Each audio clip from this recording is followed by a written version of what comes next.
Hello students, कैसे हैं आप सब। चलिए बात करते हैं आज एक नए लेक्चर पे जिसका नाम है केमिकल बॉन्डिंग। ठीक है, जो एक फंडामेंटल टॉपिक है हमारी केमिस्ट्री का।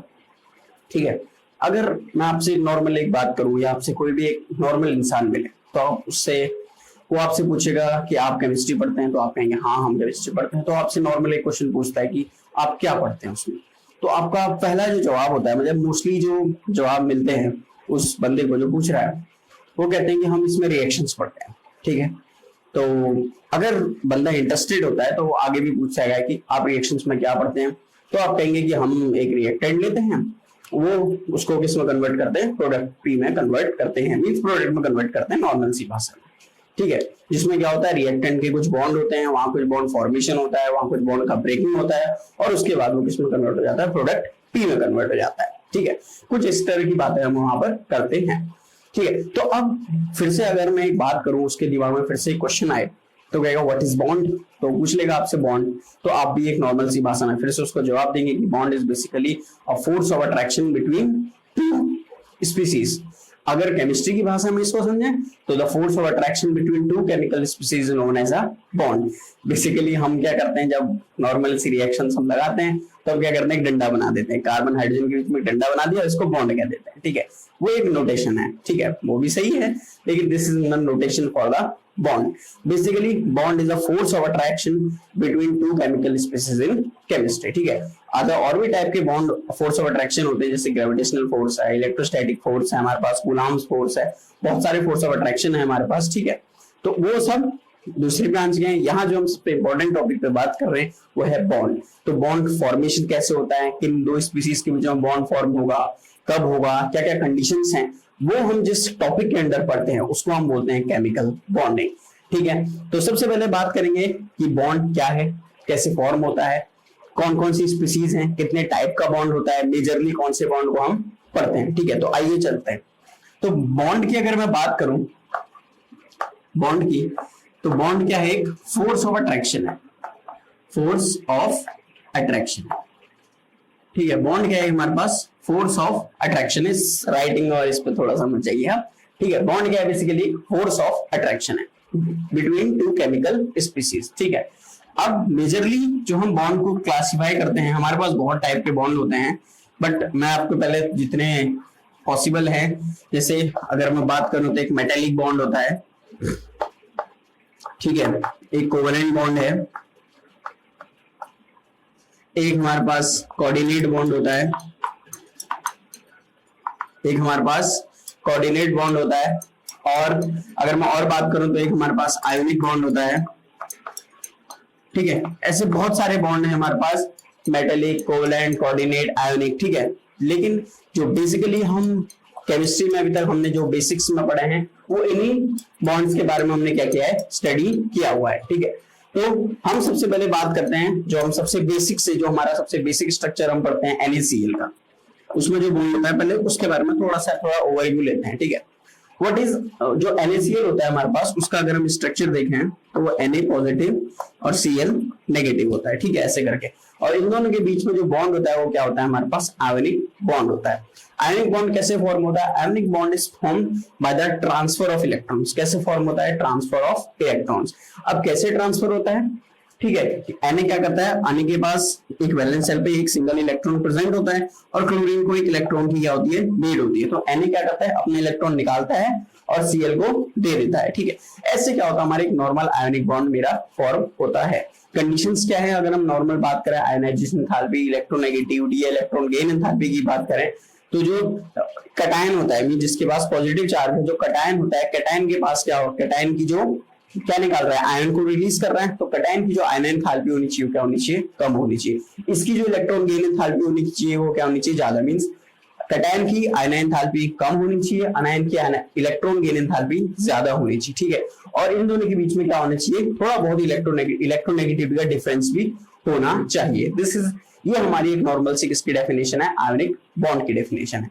उसके बाद अगर मैं बात करूं कोऑर्डिनेट बॉन्ड की, तो कोऑर्डिनेट बॉन्ड भी सेम होता है। इसमें क्या होता है, एक ही जगह से दूसरी को ट्रांसफर ऑफ इलेक्ट्रॉन्स किए जाते हैं। अगर कोवेलेंट बॉन्ड की बात करूं तो कोवेलेंट बॉन्ड को जो हम बेसिक डेफिनेशंस पढ़ते हैं वो क्या पढ़ते हैं हम कि sharing of electron is known as covalent bond, ठीक है। लेकिन अब हम थोड़ा सा इसको एक एडवांस लेवल पे बात करेंगे, ठीक है, एक थोड़ा सा हायर लेवल पे ले जाके इसको हम डील करने वाले हैं, ठीक है। कहाँ गया, हाँ तो बात करते हैं सबसे पहले कोवेलेंट बॉन्ड की अब, ठीक है। आयनिक बॉन्ड हमारे पास हमारा जो आज का बेसिक जो हम पढ़ने वाले हैं, जो हमारी सारी स्टडी होने वाली है क्या इस कोवेलेंट बॉन्डिंग टॉपिक के अंदर, वो होने वाली है हमारी कोऑर्डिनेट बॉन्ड के ऊपर। कोऑर्डिनेट बॉन्ड के ऊपर ही क्यों, सीधा सवाल होना चाहिए आपका, क्योंकि ऑर्गेनिक में बेसिकली जो हम रिएक्शन पढ़ेंगे वो कोवेलेंट बॉन्डिंग से होती, या फिजिकल में जितने भी टाइप के हम बॉन्ड बेसिकली जिनकी स्टडी करेंगे वो कोवेलेंट बॉन्डिंग से बनते हैं। मींस मोस्टली जो केमिस्ट्री का जो बेस है, जो फंडामेंटल है, वो एक कोवेलेंट बॉन्डिंग से ही डेवलप किया जाता है, ठीक है। तो हम सबसे पहले आज किसको पढ़ेंगे, कोवेलेंट बॉन्डिंग को पढ़ने वाले हैं, ठीक है।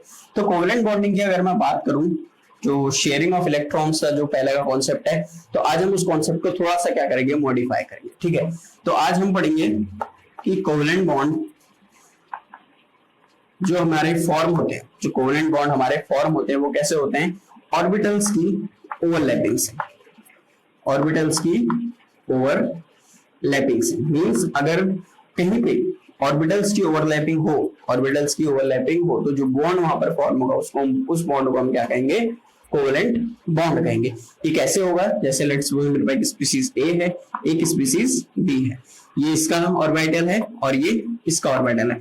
जब इन दोनों क्या ऑर्बिटल ने ओवरलैप किया तो जो ये ऑर्बिटल ओवरलैप के कारण जो बॉन्ड फॉर्म हुआ, इसी बॉन्ड को हम क्या कहेंगे, कोवेलेंट बॉन्ड कहेंगे, ठीक है। इट डजंट रिक्वायर्ड कि दोनों के बीच में शेयरिंग ऑफ इलेक्ट्रॉन हो या ऑर्बिटल में इलेक्ट्रॉन होना नेसेसरी नहीं होता है, ठीक है। जैसे एग्जांपल है ए, दोनों के दोनों इलेक्ट्रॉन इसके पास हैं, बी के पास कुछ भी नहीं है, तो भी ये ऑर्बिटल्स का जो ओवरलैप होगा, इसके पास कुछ नहीं है, इसके पास दो के दो इलेक्ट्रॉन्स हैं, तो ये भी क्या है, मेरा बॉन्ड है, ठीक है। अगर मैं बात करूं ए के पास एक इलेक्ट्रॉन है, बी के पास भी एक इलेक्ट्रॉन है, तो ये भी जो बॉन्ड बना ये भी कि मेरा क्या है, कोवेलेंट बॉन्ड है।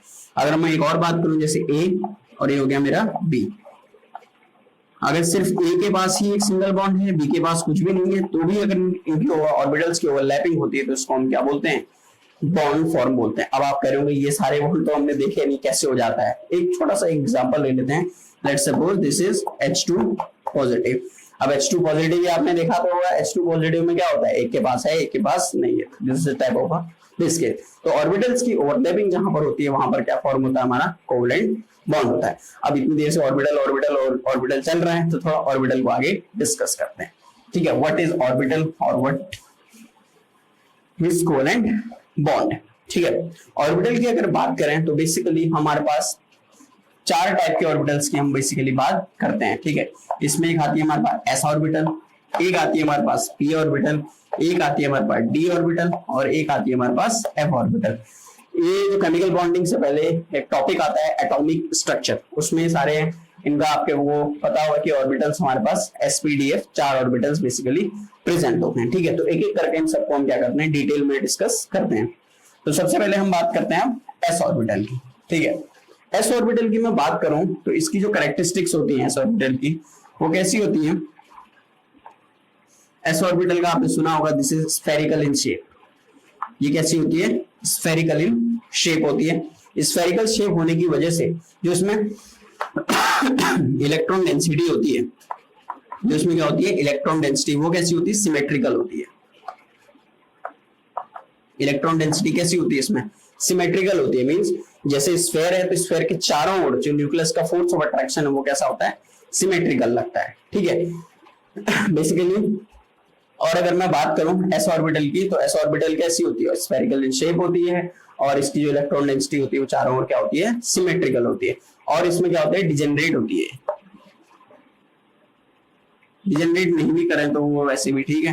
तो इसके लिए दो बात हमने सीखी कि एस ऑर्बिटल क्या एक स्फेरिकल है और जो इसमें इलेक्ट्रॉन डेंसिटी होती है वो क्या होती है, सिमेट्रिकल होती है, ठीक है। तो एस ऑर्बिटल से एक बहुत अच्छा सा कॉन्सेप्ट हमारे निकल के आता है जिसको नाम हम बोलते हैं पेनिट्रेशन, ठीक है। एस ऑर्बिटल के बाद एक कॉन्सेप्ट हम पढ़ते हैं जिसका नाम होता है पेनिट्रेशन जो कि एक बहुत इंपॉर्टेंट कॉन्सेप्ट है अपने आप में, जो किसको एक्सप्लेन करता है, डिजेनरेसी ऑफ ऑर्बिटल्स को एक्सप्लेन करता है। उसी का नाम क्या वो किससे जनरेट होता है, हमारा एस ऑर्बिटल से क्या होता है, जनरेट होता है। तो चलिए अब उसकी तरफ को मूव करते हैं, ठीक है। तो our first concept is penetration.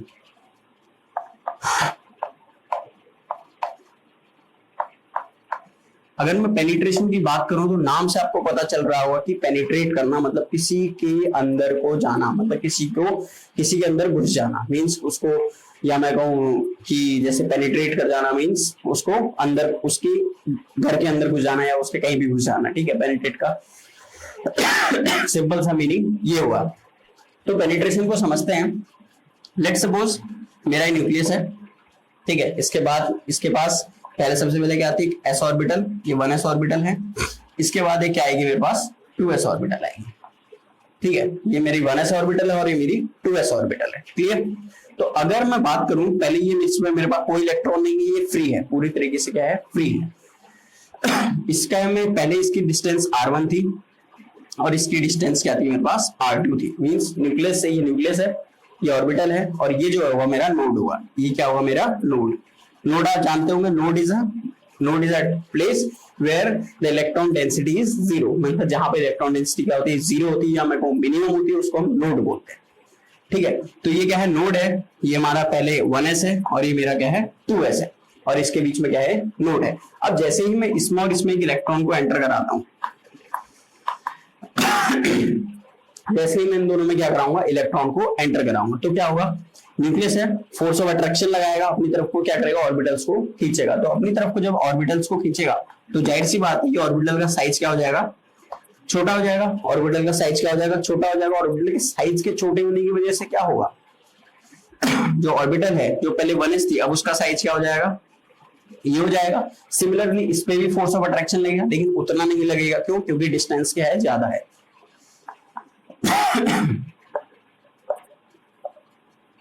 इसका साइज भी क्या हो जाएगा, छोटा हो जाएगा, ठीक है। इसका साइज भी क्या हो गया, छोटा हो गया।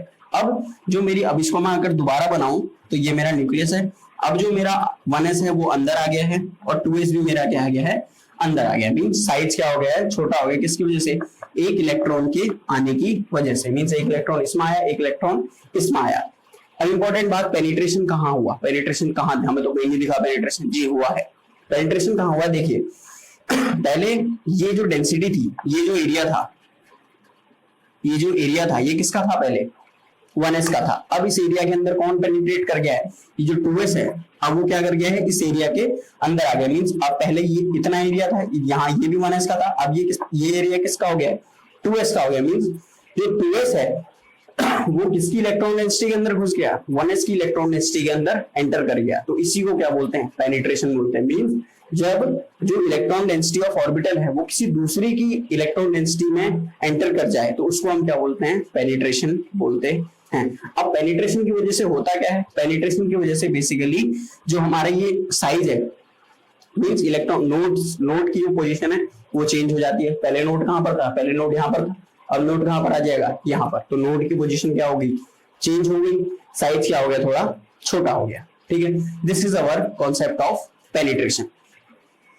अब पेनिट्रेशन से ही एक लगता हुआ कॉन्सेप्ट होता है जो कि पेनिट्रेशन का एप्लीकेशन है, या मैं कहूं कि जो पेनिट्रेशन को क्या करता है, फॉलो करता है। मींस पेनिट्रेशन आता है उसके बाद ही वो कॉन्सेप्ट आता है, और वो कॉन्सेप्ट आपने बहुत सुना होगा, बहुत ज्यादा, जिसका नाम क्या होता है, शील्डिंग। उसको क्या बोलते हैं हम, शील्डिंग बोलते हैं, ठीक है। उसको हम क्या बोलते हैं, शील्डिंग। शील्ड करना मतलब क्या होता है, रोकना, बचाना। तो वैसे ही शील्डिंग का यहाँ जो मीनिंग है वो होता है न्यूक्लियस को शील्ड करना। किसको शील्ड करना है, न्यूक्लियस को। वो कैसे होता है, लेट्स सपोज ये मेरा न्यूक्लियस है, इसके बाद मेरी ये s ऑर्बिटल है, ठीक है, और इसके बाद में मेरी क्या है, p ऑर्बिटल। इसके बाद ये क्या है, मेरी p ऑर्बिटल है। p ऑर्बिटल का शेप डंबल होता है, ये इसके क्या है, लोब्स हैं, और ये इसका है p ऑर्बिटल है। तो अब अगर मैं पहले बात करूं तो ये मैंने लेट्स सपोज कौन सी शेल बनाई है, 2s बनाई है। 2s बनाई है क्यों, क्योंकि 1s के पास p ऑर्बिटल होती नहीं है, तो ये 2s है। तो 2s में जैसे न्यूक्लियस है, पहले जो इलेक्ट्रॉनिक ऑर्बिटल्स हैं वो दोनों के हैं सेम पोजीशन पे, मींस 2s भी यहां पर है और 2p भी यहीं पर है। मींस ये 2s और 2p क्या है, दोनों सेम पोजीशन पे, मींस न्यूक्लियस से 2s की डिस्टेंस और 2p की डिस्टेंस क्या है, सेम है। अब मैं क्या करता हूँ, एक इलेक्ट्रॉन को एंटर करवाता हूँ, मींस एक मैंने 2s में डाला, एक मैंने 2p में इलेक्ट्रॉन्स को डाल दिया। इससे क्या होगा, जैसे ही इलेक्ट्रॉन 2s में जाएगा, 2s क्या हो जाएगा, श्रिंक होगा, जो 2s है वो क्या हो जाएगा, छोटा हो जाएगा। ये मेरा क्या आ गया, 2s। अब मेरा 2s कहां पर आ गया, यहां पर आ गया। जैसे ही इलेक्ट्रॉन डालूंगा, वही न्यूक्लियस क्या करेगा, अट्रैक्शन फोर्स लगाएगा किस पे, s ऑर्बिटल के इलेक्ट्रॉन पे, न्यूक्लियस क्या हो जाएगा, छोटा। तो 2s जो पहले यहां पर था, अब वो 2s कहां पर आ जाएगा, यहां पर। अभी 2p वहीं पर है, अभी क्या 2p वहीं पर है, लेकिन ऐसा होने वाला नहीं है, 2p को भी अब धक्का लगने वाला है। कैसे, जैसे ही 2p अंदर आएगा, 2p के पास एक इलेक्ट्रॉन है, 2p के पास क्या है, इलेक्ट्रॉन है, तो अब 2p अंदर चला गया, तो पेनिट्रेशन होने की वजह से जो p ऑर्बिटल है, अब इसमें इलेक्ट्रॉन है, इसमें भी इलेक्ट्रॉन है, तो अब 2s क्या करेगा, 2p को धक्का मारेगा। 2s क्या करेगा, 2p को धक्का मारेगा जी। क्यों धक्का मारेगा, क्योंकि अब इलेक्ट्रॉन और इलेक्ट्रॉन के बीच में क्या होगा, रिपल्सन भी जनरेट होगा, क्योंकि अब दोनों की डिस्टेंस क्या हो गई है, क्लोज हो गए दोनों इलेक्ट्रॉन। तो इलेक्ट्रॉन क्लोज होने की वजह से 2p को क्या लगेगा, धक्का, और 2p कहां चला जाएगा, बाहर। 2p कहां चला जाएगा, बाहर। मींस कि जो पहले डिजेनरेट थे, डिजेनरेट का मतलब जिनकी एनर्जी क्या है, सेम है, देर पहले क्या थे, डिजेनरेट थे, जैसे ही इलेक्ट्रॉन का एंटर हुआ, मीन दोनों में इलेक्ट्रॉन का एंटर हुआ, तो 2s कहां गया, अंदर की तरफ को आया, तो उसने न्यूक्लियस को क्या कर लिया, शील्ड कर दिया। शील्ड करने का मतलब है कि जो इलेक्ट्रॉन डेंसिटी न्यूक्लियस के पास थी, जिससे वो इलेक्ट्रॉन्स को खींच रहा था अपनी तरफ को, उसका अट्रैक्शन फोर्स अब ज्यादा किस पे हो गया, s पे हो गया। क्यों, क्योंकि s उसके पास आ गया, और हमें जानते हैं कि s ऑर्बिटल क्या होती है, स्फेरिकल शेप होती है, तो पूरी तरीके से क्या कर लेती है, न्यूक्लियस को शील्ड कर लेती है, जिस वजह से जो 2p होता है उस पर उतना फोर्स ऑफ अट्रैक्शन नहीं लगता, फोर्स ऑफ अट्रैक्शन भी कम हो जाता है और रिपल्सन भी ज्यादा हो जाता है। इस वजह से 2p कहां चला जाता है, बाहर चला जाता है। क्लियर। तो इसी कॉन्सेप्ट को क्या बोलते हैं, शील्डिंग बोलते हैं। इसी कॉन्सेप्ट को क्या बोलते हैं, शील्डिंग बोलते हैं। अब ये शील्डिंग जो हुई, इसमें क्या क्या, इससे क्या क्या हुआ, लॉस ऑफ डिजेनरेसी।